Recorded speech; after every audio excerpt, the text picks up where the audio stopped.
Hello. इस video में हम देखेंगे फर्टिलाइजेशन। इसके नेक्स्ट वीडियो में हम देखेंगे इम्प्लांटेशन। फर्टिलाइजेशन क्या होता है? अब फर्टिलाइजेशन का मीनिंग क्या है? Fusion of female and male gamete. लेकिन उस फ्यूजन को करने के लिए भी बहुत सारी प्रोसेस होती है, बहुत सारी एनर्जी भी लगती है। ठीक है। उस पूरी प्रोसेस को हम इस वीडियो में देखेंगे कि एक्चुअली में हो क्या रहा है। फर्टिलाइजेशन तो हो रहा है, लेकिन कैसे हो रहा है। ठीक है। फर्टिलाइजेशन मतलब ह्यूमंस में हम क्या देखेंगे? Sexual reproduction. Which reproduction? Sexual reproduction. ठीक है। अब यहाँ पे सेक्सुअल रिप्रोडक्शन में प्राइमरीली क्या इन्वॉल्व कर रहा है? Fusion of gametes, formation of fusion of gametes. Female and male gamete का फ्यूजन हो रहा है। Okay, now this is male female gamete and this is male gamete. उससे बनेगा हमारा जाइगोट। देखो, फीमेल गैमेट एन है और मेल गैमेट भी एन है, ताकि डिप्लॉइडी रिकवर हो जाए। And this is secondary oocyte, not ovum. Okay, and this is sperm. अब जब हमारा फर्टिलाइजेशन कहाँ पर होता है? एम्प्यूला में। अब ये हम आगे देखेंगे कहाँ पर होता है, कैसे होता है। एम्प्यूला में होता है। अब एम्प्यूला से लेकर एम्प्यूला में जाइगोट बना फॉर एग्जाम्पल, वहां से चलते चलते जब वो यूट्रस में आएगा तो वो क्या बन जाएगा? जाइगोट, सॉरी एम्ब्रियो बन जाएगा। जाइगोट से क्या बन जाएगा? एम्ब्रियो। इसीलिए यहाँ पर इन यूट्रस लिखा है। Okay, now in humans it is internal fertilisation. Internal fertilisation humans में होता है। बहुत सारे ऑर्गेनिज्म में एक्सटर्नल फर्टिलाइजेशन भी होता है। Now in ampulla of fallopian tube. अब ये फैलोपियन ट्यूब में होता है, एम्प्यूला में फर्टिलाइजेशन होता है, क्योंकि जो हमारा ओवम है वो कहाँ रेस्ट कर रहा होता है? In ampulla of uterus, fallopian tube, sorry ampulla of fallopian tube. Fallopian tube में एम्प्यूला एक स्पेस होती है। ठीक है। अब देखते हैं एक्चुअल फर्टिलाइजेशन होता क्या है। जब सीमन एंटर करता है फीमेल रिप्रोडक्टिव ट्रैक्ट में, तब एक्चुअल रिप्रोडक्शन की प्रोसेस, एक्चुअल फर्टिलाइजेशन की प्रोसेस स्टार्ट हुई है। ओके, अब कोएगुलेटेड सीमन जो था, देखो हमारे मेल रिप्रोडक्टिव सिस्टम में ग्लैंड्स होती है, जैसे कि सेमाइनल वेसिकल, कॉपर्स ग्लैंड। तो सेमाइनल वेसिकल्स के जो सिक्रीशन होते हैं उसमें वो होता है फाइब्रोजन। तो वो क्या हेल्प करता है? सीमन का बोलस बनाने में, मतलब एक गोला सा स्ट्रक्चर बनाने में, ताकि वो फीमेल के बॉडी में एकदम आसानी से पहुंच सके। मतलब कोऑगुलेशन होता है, एकदम गाढ़ा बन चुका होता है। ठीक है। अब ये जब फीमेल ट्रैक्ट में जाता है ये कोऑगुलेटेड सीमन, तो वो लिक्विडिफिकेशन करता है, मतलब वो रिलीज होता है। ओके, लिक्विडिफिकेशन कर रहा है। देन वही कोऑगुलेटेड सीमन ये किस में कन्वर्ट होता है? लिक्विडिफिकेशन। मतलब अभी हमारा स्पर्म एक्टिवेट होने की प्रोसेस में चला गया है, एक्टिवेट हो रहा है। ओके, देन अब इवेंट्स पे आते हैं, एक्चुअल इवेंट्स में। अभी हम 2-3 इवेंट्स में करेंगे ये प्रोसेस को, फर्टिलाइजेशन प्रोसेस को। सबसे पहले हमारा स्पर्म आया यूट्रस में, अब वहां से लेकर वो जाएगा हमारे ओवम तक, मतलब सेकेंडरी oocyte तक। तो उस प्रोसेस में क्या क्या इवेंट्स हो रहे हैं, क्या क्या चीजें हो रही है, वो हम देखेंगे। ठीक है। Pathway of sperm to egg. ठीक है। अब सबसे पहले हमारे जो स्पर्म आ गए हैं उसमें से 50% जो है वो डिस्ट्रॉय हो जाएंगे, क्योंकि एसिडिक नेचर ऑफ यूट्रस, इसकी वजह से ये डिस्ट्रॉय हो जाएंगे। और बाकी के जो स्पर्म बच गए हैं यूट्रस में, वो हमारी एक यूनिक प्रोसेस कर रहे हैं, उसका नाम है कैपिसिटेशन। कैपेसिटेशन कर रहे हैं, मतलब और ज्यादा एबल कर रहे हैं स्पर्म को, ताकि वो एक हेल्दी जाइगोट बना सके। ओके, कैपेसिटेशन ये क्या प्रोसेस है? Final maturation stage of sperm. अब इस प्रोसेस में एक्चुअली हो क्या रहा है? क्या हो रहा है? Removal of glycoprotein and cholesterol from sperm head. यहाँ से वो क्या रिमूव करेंगे? कोलेस्ट्रॉल और ग्लाइकोप्रोटीन। अब ये सब रिमूव क्यों कर रहे हैं? क्योंकि आगे जाकर एक रिएक्शन होगी, उसका नाम है एक्रोजोमल रिएक्शन। अब वो क्या है, वो इम्पॉर्टेंट है फर्टिलाइजेशन के लिए। वो क्यों है इम्पॉर्टेंट, वो सब हम आगे देखेंगे। ठीक है। एंड तक देखना वीडियो। कैपेसिटेशन ये प्रोसेस हमारी कितने कितने आवर्स चलती है? 5 to 6 hours after semen collected in uterus. Okay, अब एक्रोजोम मेम्ब्रेन बिकम्स थिन। अब इसमें क्या हो रहा है? Acrosome membrane, this is acrosome. Sperm का स्ट्रक्चर देखा था हमने पिछले वीडियो में। तो ये क्या है? Structure of sperm. तो ये हमारा एक्रोजोम की मेम्ब्रेन कैसी हो जाएगी? थिन हो जाएगी। कैल्शियम आयन एंटर होंगे उससे और tail start rapid whiplash movement. इससे क्या होगा, जो हमारी कैपेसिटेशन प्रोसेस है उससे क्या होगा, विप्लैश मूवमेंट होगी। क्यों? क्योंकि एक्रोसोम की वॉल थिन हो चुकी है और उसके अंदर अब कैल्शियम जा रहा है, ठीक है। तो इस वजह से क्या हो रहा है, whiplash, fast whiplash movement of sperms can be seen in this stage. Okay, अब आते हैं नेक्स्ट। अब उससे क्या होगा, ऑक्सीटोसिन रिलीज होगा। ऑक्सीटोसिन रिलीज होगा तो उससे क्या होगा, contraction of uterus and fallopian tube. Contraction of uterus and fallopian tube. Okay, मतलब जैसे ही विप्लैश मूवमेंट स्टार्ट हो गई है वैसे ही कॉन्ट्रैक्शन ऑफ यूट्रस होगा और फैलोपियन ट्यूब का कॉन्ट्रैक्शन होगा ताकि वो जल्दी से स्पर्म को अंदर ले सके। Okay, now sperms remains 24 to 48 hours in ampulla after capacitation. Sperms remain 24 to 48 hours, ये इंपॉर्टेंट है। कैपेसिटेशन की प्रोसेस होने के बाद, कैपेसिटेशन प्रोसेस ये कितने आवर्स की थी, 5 to 6 आवर्स, ठीक है। अब उसके बाद भी 24 to 48 आवर्स ये एम्प्यूला में रुकते हैं कौन, स्पर्म्स। अब नेक्स्ट इवेंट पे आते हैं, इंपॉर्टेंट इवेंट पे, कि जब स्पर्म एग के अंदर जा रहा है तब क्या प्रोसेस होगी, ठीक है। So out of 200 to 400 million sperms, मतलब कितने स्पर्म आए हमारे यूट्रस में, आए थे 200 to 400 मिलियन स्पर्म्स। तो उसमें से भी सिर्फ 100 बच जाते हैं जब तक वो ओवम के पास पहुंचते हैं, सेकेंडरी oocyte के पास पहुंचते हैं, कहाँ पर, एम्प्यूला में। तो तब तक कितने स्पर्म्स रह जाएंगे, ओनली इन हंड्रेड्स। ओके, अब क्या होगा, जो एक्रोजोम है, एक्रोजोम कहाँ पर है, स्पर्म के हेड पे। अब एक्रोजोम यहाँ से लाइसेंस एंजाइम निकलेंगे। अब वो क्यों निकल रहे हैं, क्योंकि तोड़ना है हमें, किसे, ओवम की वॉल को। ओके, देन लाइसेंस जो है, कौन से लाइसेंस, हाइल्यूरोनिडेज ये एंजाइम है एंड कोरोना पेनिट्रेटिंग एंजाइम्स, ये दोनों एंजाइम्स है। तो ये जो हमारा ओवम है उसे पेनिट्रेट करने में हेल्प करेंगे, ठीक है। So dissolve corona radiata cells to cross zona pellucida and enters to the genetic material, ठीक है।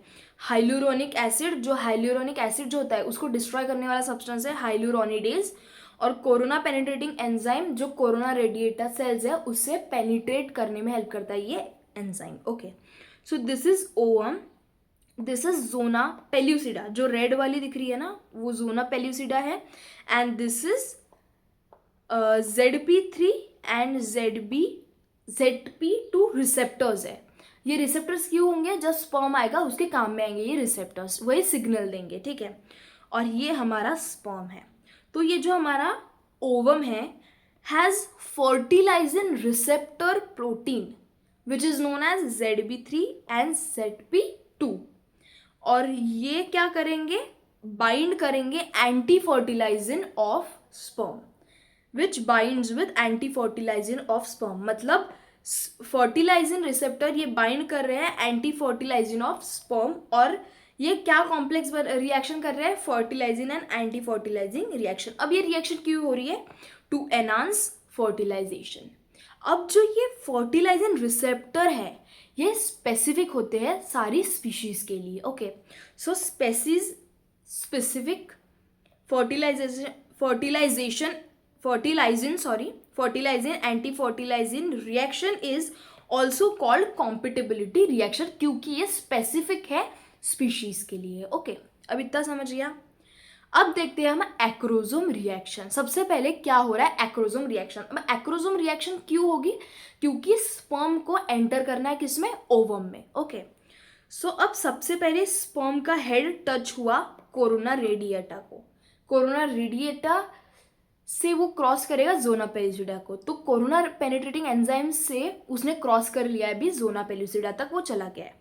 तो as sperm head touches the zona pellucida, this is zona pellucida, its acrosome covering ruptures to release acrosin and zona lysin.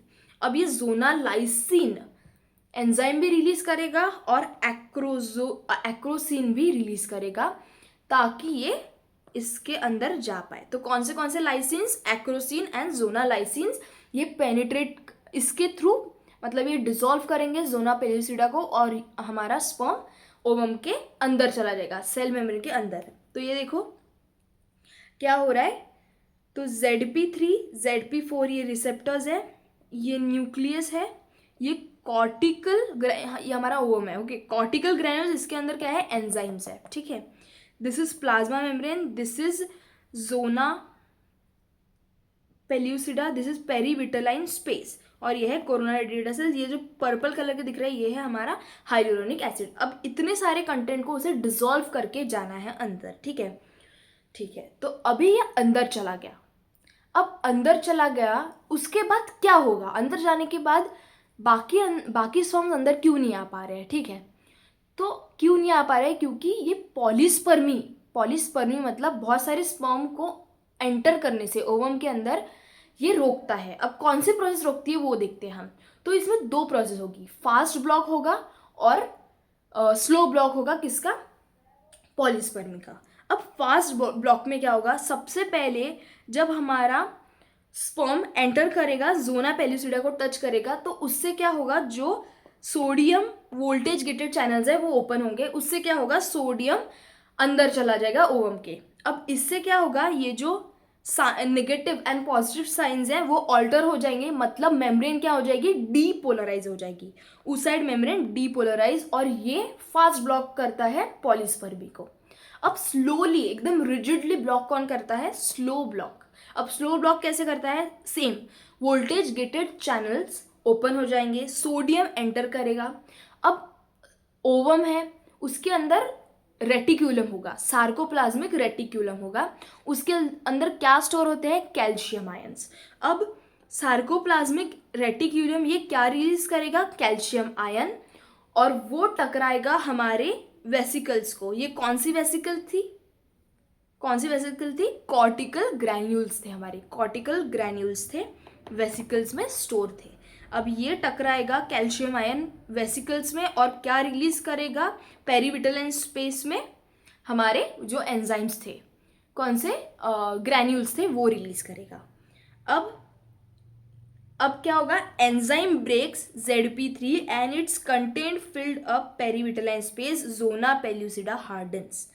अब enzymes के through ये break होगा, और and में ये जो सब्सटेंस है ये पूरे पेरीविटलाइन स्पेस में चला जाएगा। उससे क्या होगा, जोना पेल्यूसिडा बहुत ज़्यादा हार्ड हो जाएगी, और ये स्लो ब्लॉक करता है किसे, पॉलीस्पर्मी को। तो इतना समझा, fast block and slow block, okay. Now हम आते हैं थर्ड इवेंट पर। अब एक्टिवेशन ऑफ ओवम कैसे एक्टिवेट होगा, और अल्टीमेटली वो 2 सेल में कन्वर्ट हो जाएगा, कैसे, अब देखते हैं। तो ये है हमारा N, मतलब oocyte। ये कौन से स्टेज में अरेस्टेड था, metaphase 2 of meiosis 2, metaphase 2 of meiosis 2 में ये अरेस्टेड था। कब, जब हमारा oogenesis हुआ था, ठीक है।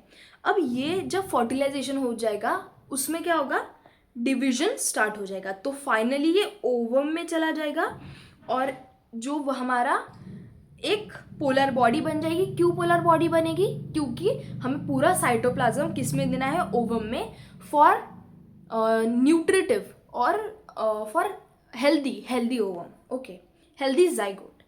अब ये ट्रू ओवम है आफ्टर फर्टिलाइजेशन। तो अब क्या होगा, जो जर्माइनल वेसिकल्स थी ना, ये सारी लेबलिंग हमने देख चुके हैं। तो जर्माइनल वेसिकल्स जो था वो प्रो न्यूक्लियस में कन्वर्ट हो जाएगा। सेम अब ये स्पर्म में भी प्रोसेस हो रही है, प्रो न्यूक्लियस बन रहा है दोनों में, ओवम में और स्पर्म में, दोनों में क्या बन रहा है, प्रो न्यूक्लियस। इतना याद रखना है, प्रो न्यूक्लियस। अब ये प्रो न्यूक्लियस मेल में और फीमेल में दोनों में है, दोनों के प्रो न्यूक्लियस बन रहे हैं। अब उससे क्या होगा, ये थोड़े देर बाद डीजनरेट हो जाएंगे। उससे क्या होगा, क्रोमोसोमल पेयरिंग होगी। जो प्रो न्यूक्लियस था वो डीजनरेट हो जाएगा, उससे क्या होगा, क्रोमोसोमल पेयरिंग होगी। अभी 2 सेल जो मिले, स्पर्म एंड ओवम, उसमें क्या होगा, पेयरिंग होगी, क्रोमोसोमल पेयरिंग, ओके।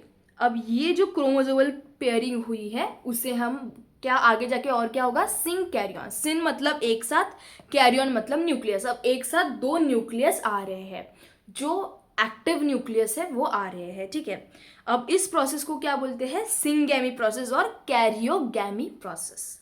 अब इससे क्या होगा, जो प्रॉक्सिमल सेंट्रोल थे हमारे किसमें, स्पर्म में प्रॉक्सिमल और डिस्टल सेंट्रोल थे, तो प्रॉक्सिमल सेंट्रोल क्या करेगा, form synkaryon spindle fibres like structure करेगा, और उससे, अब इतने भी डिटेल नहीं जाना, ठीक है, तो इससे क्या बनेगा, दो ब्लास्टोमियर्स मतलब जाइगोट बन जाएगा।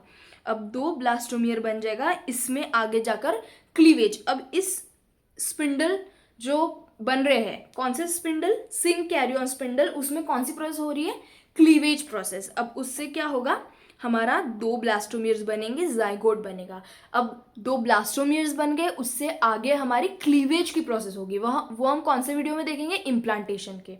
तो जो क्लीवेज प्रोसेस हो रही है उसमें बन रहे हैं हमारे ब्लास्टोमियर, मोर्यूला, ब्लास्टोसिस्ट, ये सब गैस्ट्रुलेशन, ये सारी प्रोसेस हो रही है अभी हमारी, जब क्लीवेज स्टार्ट होगा इम्प्लांटेशन की प्रोसेस के लिए, ठीक है।